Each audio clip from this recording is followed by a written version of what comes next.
Once upon a time, in the beautiful city of Lagos State, there lived a beautiful girl, Bisola, born into a world filled with challenges but also love. Her father, who was a jovial and hardworking man, died in a car accident when Bisola was just 3 years old. It was a tragic moment that shattered her world, leaving her mother, Fumi, to raise her alone. Fumi, though heartbroken by the loss of her husband, vowed to give her daughter the best life possible. She worked day and night, sometimes holding down 2 jobs, just to make sure Bisola had everything she needed. But the one thing she treasured most was the time she spent with her daughter, teaching her the values of life. She taught her how to be a good girl, how to be respectful, and most importantly, how to value her body. Bisola, my dear, your body is your temple. Don't let anyone take that from you. Fumi would often say, her voice full of love and wisdom.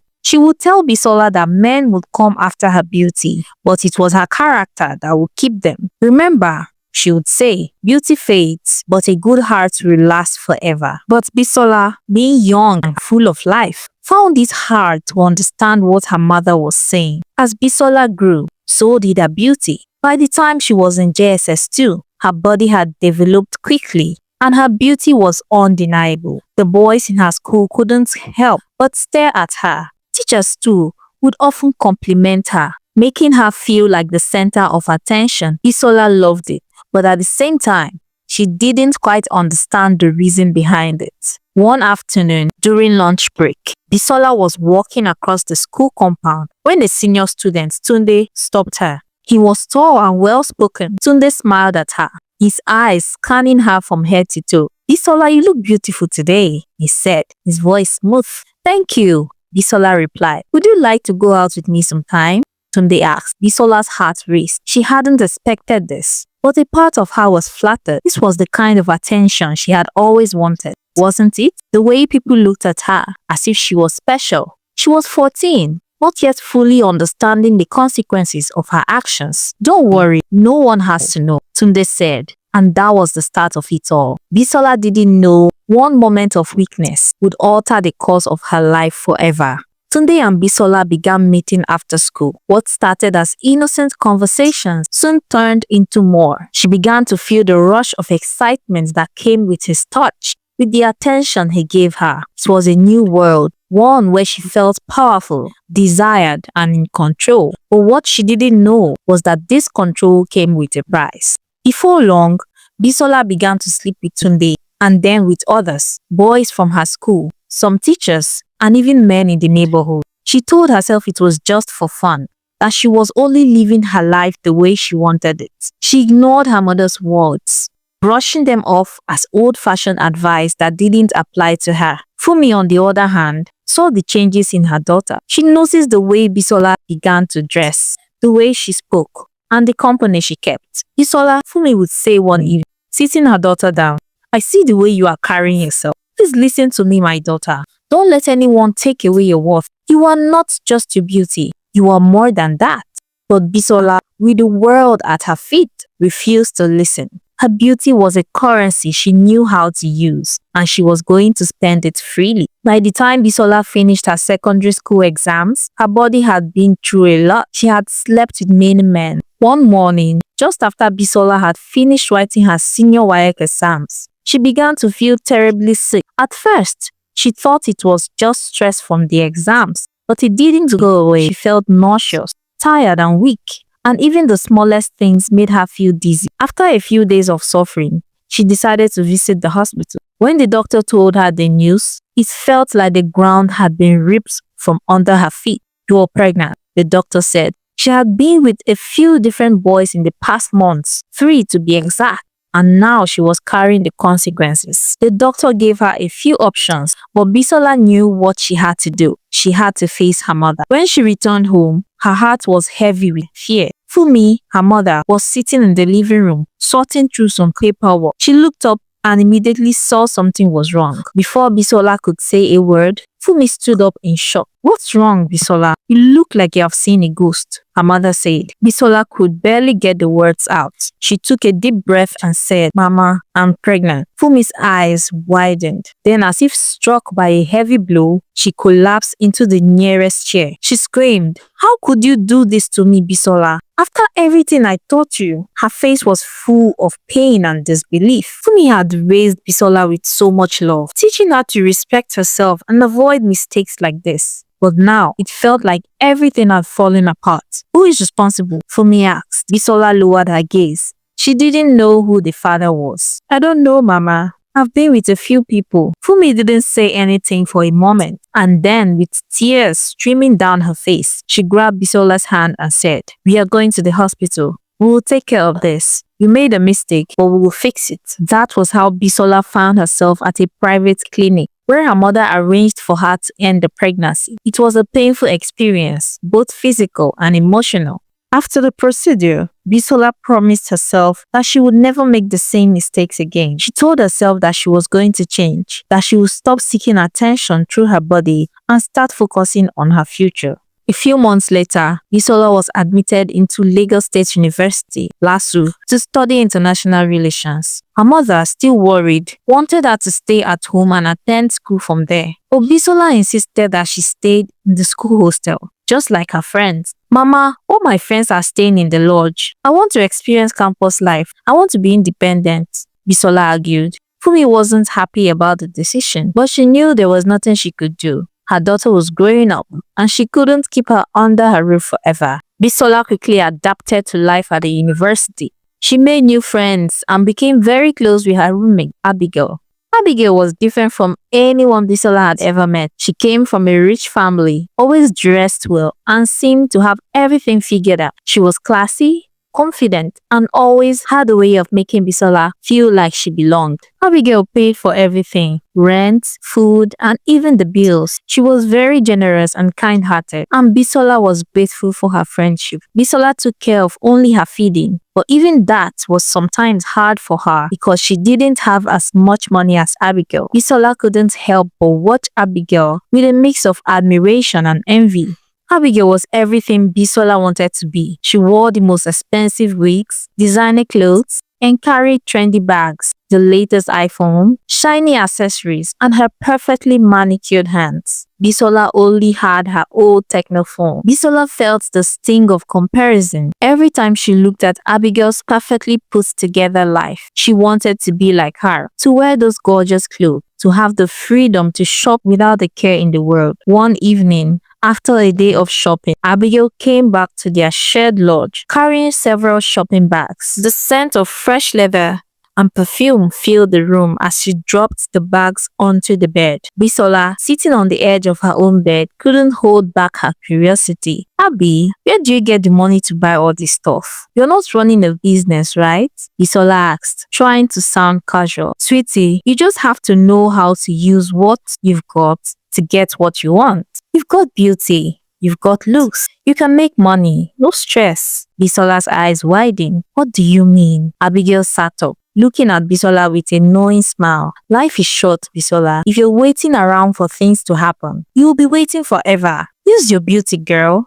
Do what you've got to do to survive. If you want the finer things in life, you can't wait for them to fall onto your lap. You just have to go get it. And if you ever feel like using your beauty to make money, just let me know. I can show you how. Bisola felt a rush of excitement. The idea was tempting, too tempting to ignore. That weekend, she followed Abigail to a popular club. Abigail introduced her to some older men. It didn't take long before one of the men started paying more attention to Bisola. He was rich, confident. He complimented her, bought her drinks, and asked her to dance. They spent the whole night talking, laughing, and getting closer. By the end of the night the next morning, after they had spent time together, he handed Bisola 500k. Bisola stared at the money. She couldn't believe it. Just for one night, it was easy, quick, and it made her feel powerful. From that day on, Bisola couldn't stop. Any man who approached her with the promise of money, whether for a night out, a quick fling, or a long-term arrangement, she accepted, as long as money was involved. The men she met often wanted to skip the use of protection, and more often than not, Bisola didn't say no. She had no idea that some of those encounters would lead to pregnancy. When she found out, Abigail will always take her to the clinic to handle the situation. The first time, it felt like an accident. The second, she tried to ignore the guilt. By the third and fourth time, it was a routine. Bisola had no time to think about the consequences of her actions. She had too much to lose. In the span of 2 years, Bisola had gone through 14 abortions. But it didn't stop there. Sometimes when the contraceptive failed, she would find herself pregnant again. 2 times she had given birth, but she wasn't ready to be a mother. She couldn't let her mother find out what happened. So she abandoned her babies, one by the gutter and the other one left in a carton. The guilt weighed on her, but she had convinced herself that this was the price she had to pay for the life she wanted. Abigail graduated with flying colors, leaving Bisola behind in the university. By then, Bisola had become one of the most well-known names in her school. Her beauty and connections to wealthy men had given her access to everything she ever wanted. She got the latest iPhone, stayed in a posh lodge, and always sent money home, telling her mother that business was going fine. And truly, it was. Every time Fumi asked about Bisola's business, Bisola assured her that everything was fine. The money kept rolling in, and she enjoyed the luxury that it brought. But with every step forward, she couldn't escape the darker side of her life. The countless abortions, the abandoned children, and the choices she made that she couldn't undo. By the time Bisola was graduating from the university, she had committed up to 30 abortions. She had spent her university years exploring the men on campus, including several lecturers. She had no regard for the consequences. Despite not studying much, Bisola graduated with a third-class degree. Soon after graduation, Bisola landed a job at a major oil company. How? Because she had long legs, the kind of connections that only a beautiful woman with the right leverage could have. In the company, she met even wealthier, more powerful men. She kept the hustle alive, making sure she always had money and power in her hands. By the time she had settled into her new role, Bisola had built up an impressive current account. She had everything she ever wanted, but at what cost? After her 45th abortion,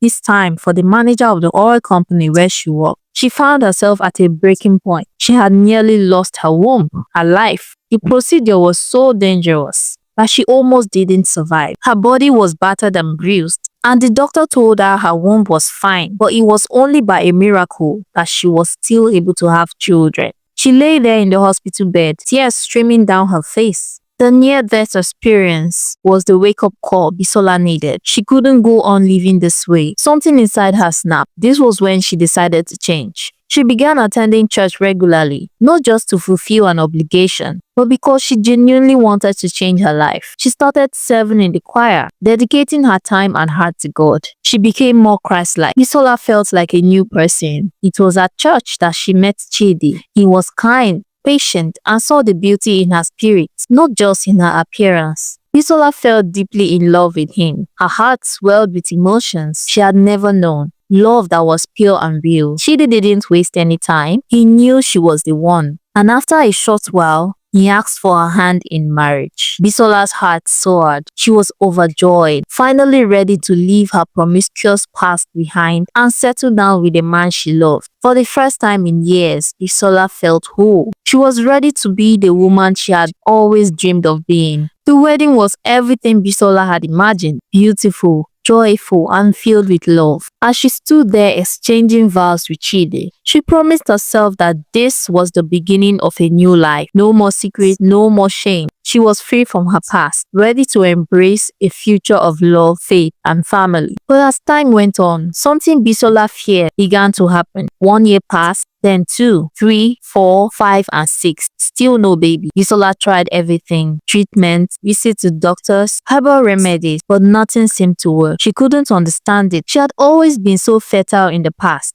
But now, with her loving husband, nothing came. She tried not to let it affect her, but her heart ached every time she saw another woman with a baby. She kept it all inside, never telling Chidi the truth about her past. He had no idea of the many lives she had taken, the babies she had abandoned. She couldn't bring herself to share that with him. She had promised herself that she would leave it all behind. but the silence weighed heavily on her. She wanted so badly to give him a child, to show him how much she loved him, but no matter what she tried, nothing seemed to work. One night, as Bisola slept beside her husband, she was suddenly awoken by a loud, piercing cry. The sound was so loud and clear that it sent shivers down her spine. She thought maybe the neighbor had given birth, but the next night, the cries lingered. Each night seemed to grow louder, waking her from sleep. It wasn't just the sound of a baby. It was as if the cries were calling to her, pulling her in. Days went by, and the crying continued. No one else seemed to hear it. One night, the cries became so intense that Bisola woke up drenched in sweat,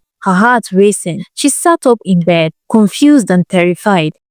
Chidi stared beside her and asked, "What's wrong, baby? What is the problem?" Bisola couldn't explain it. She had never felt so shaken in her life. She tried to calm herself down, saying it was just a dream, but something inside her knew it wasn't. She prayed, asking God for peace, but the cries didn't stop. They seemed to be getting louder and louder, following her everywhere. The next night, it happened again. The crying echoed through the house. Even in the daytime, when everything was still, Bisola stood in the middle of the living room, listening, trying to make sense of it. The cries seemed to come out from nowhere and everywhere at once. She was afraid. In desperation, she called her mother one day, her voice trembling. Bisola held the phone tightly. She knew it was time to tell her mother the truth, the whole truth she had been hiding for so long. Tears streaming down her face, she confessed everything. "Mama," she whispered, "I've been lying to you all these years. I didn't have any business. I've had so many abortions,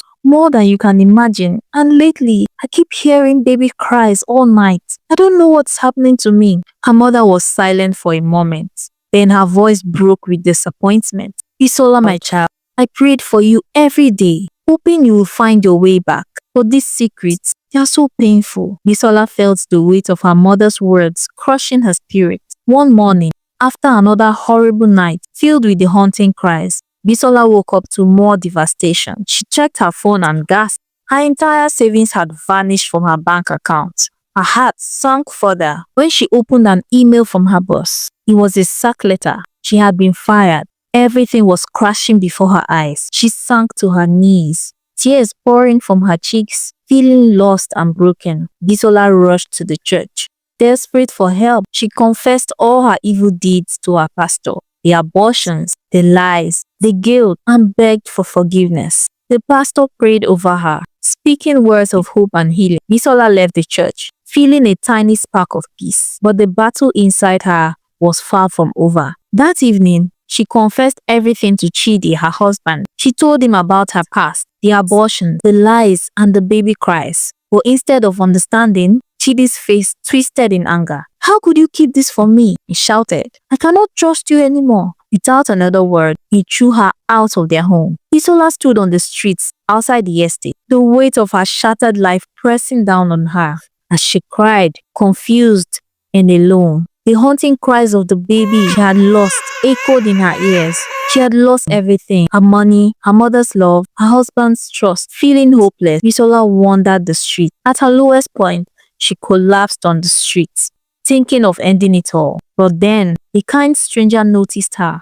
Gently, the woman helped Bisola up and took her to a psychiatric hospital where she could get the care she needed. In the hospital, Bisola stayed, still hearing the cries that haunted her every day. She spent her days regretting the choices she had made, especially the years at university when she thought she was free. Abigail and her mother visited her often. Abigail, now happily married with 2 children, never stopped caring for her friend. As for Chidi, Bisola never heard from him again. The moral lesson of this story is that life is full of choices, and every choice has consequences. No amount of beauty or wealth can protect us from the pain that comes from poor decisions. True peace and happiness comes from living with honesty, respect for ourselves, and seeking forgiveness when we make mistakes. It's never too late to change and find a better path. If you enjoyed this story, please do well to like, share, and subscribe to the channel for more. Bye!